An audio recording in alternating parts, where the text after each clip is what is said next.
আশা করি ভালো আছেন সবাই।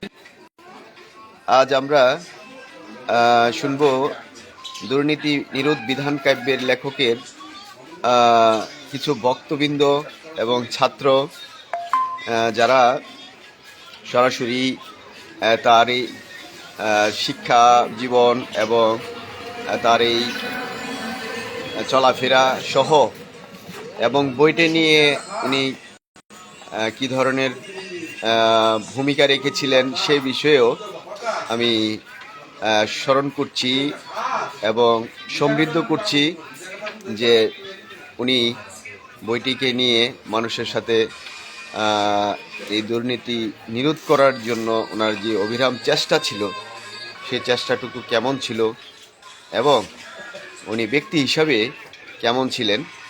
তার মধ্যে একজন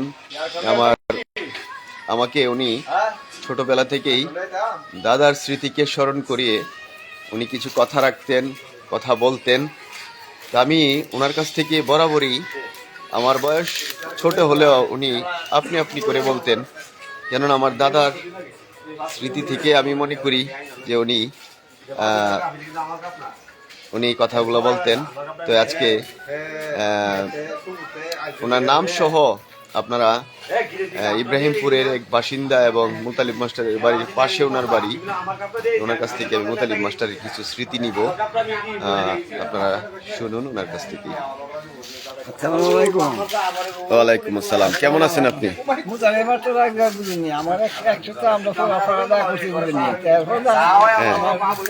আমার দাদা বুঝলি, হ্যাঁ কেন আছি, আমরা ভালোই আছি।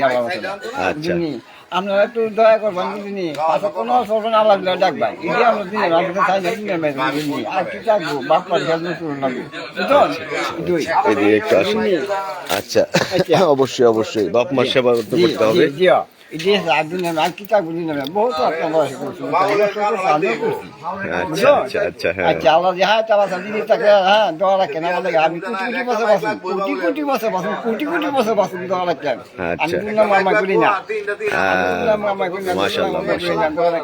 আমি জানি শেষ করি, জানি শেষ করি, জানি শেষ করি, জানি শেষ করি। আচ্ছা, আপনি যেটা আমরা বর্ণনায় রাখছি, মুতালিব মাস্টার আপনার বই এই দুর্নীতি নিরোধ বিধান কাব্য বই যে লিখছিল এটা জানেন? ইসুফ জুলেখা বইটা লিখছিল এটা জানেন? হ্যাঁ, মুতালিব মাস্টার কিছু লেখা লিখি। আপনি কি মুতালিব মাস্টারের থাকাকালীন আপনি মুতালিব মাস্টারের বাড়িতে গেছিলেন? যাইতেন? যাওয়ার পরে আপনি কি পাইতেন, কি কি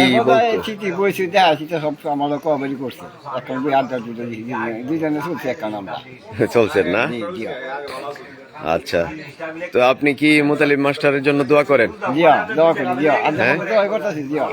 আচ্ছা, মাশাআল্লাহ। তো এই মুতালিব মাস্টার তো এই দুর্নীতি নিরোধ বিধান কাব্যটা মানুষের এই লেখা অনেকের দিছে।